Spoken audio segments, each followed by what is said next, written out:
मेरे प्यारे बच्चों, आज हम कविता पढ़ेंगे। कविता का नाम है आराधना। इस काव्य के कवि वसंत बापट हैं। बच्चों, काव्य की शुरुआत करने से पहले हम हिंदी साहित्य जगत के बारे में थोड़ी चर्चा करेंगे, और वह भी प्रस्तावना के माध्यम से। हिंदी साहित्य जगत में भारत के राज्यों और शहरों में से भी अनेक महान साहित्यकारों ने अपना योगदान दिया था।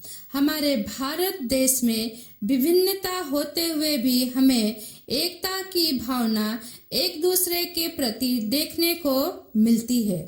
भारत का एक ऐसा राज्य है जो भारत के दक्षिण मध्य में है। इसकी गिनती भारत के सबसे धनी और समृद्ध राज्यों में की जाती है। तो बच्चों, वह कौन सा राज्य है? तो बच्चों, महाराष्ट्र। महाराष्ट्र शब्द संस्कृत का है जो दो अक्षरों से मिलकर बना है, महा तथा राष्ट्र। इसका अर्थ होता है महान देश। यह नाम संतों ने दिया था। इसकी राजधानी बम्बई है, जो भारत का सबसे बड़ा शहर और देश की आर्थिक राजधानी के रूप में भी जानी जाती है। यहाँ का पुणे शहर भी भारत के बड़े महानगरों में गिना जाता है। तो बच्चों, मराठी भारत की प्रमुख भाषाओं में से एक है। मराठी और कोंकणी भाषा महाराष्ट्र और गोवा की राजभाषा है। तो बच्चों, अब हम कवि के परिचय के बारे में यहाँ पर चर्चा करेंगे। कवि परिचय।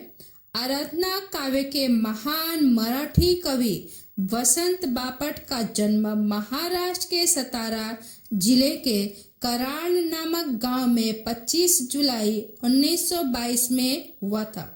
वसंत बापट कम उम्र में भारत के स्वतंत्रता संग्राम में भाग लिए थे। बच्चों, वसंत बापट को अगस्त 1943 से जनवरी 1945 तक इन्हें जेल में रखा गया था।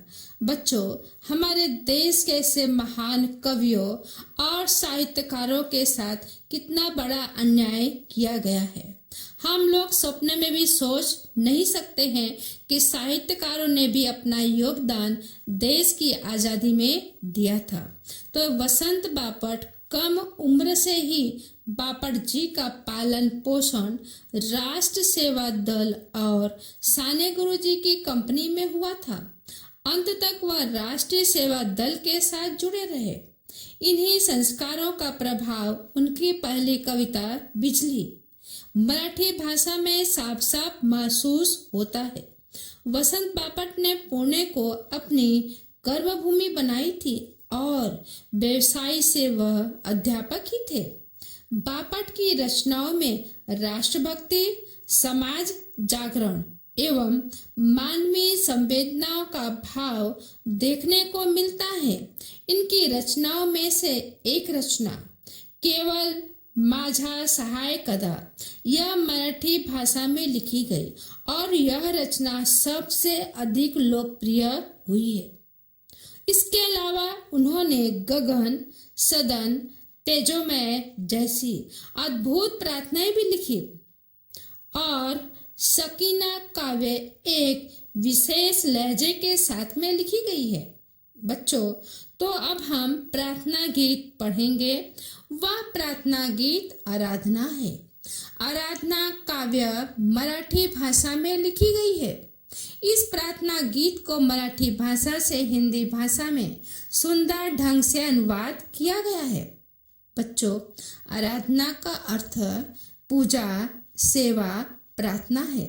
जो भक्त अपने भगवान के चरणों में भौतिक वस्तुएं जैसे धूप, दीप, भोग, दान से हमारी आराधना सफल नहीं होती है। बच्चों, कठिन परिश्रम, एकाग्रता और लगन से सफलता प्राप्ति का मूल मंत्र है।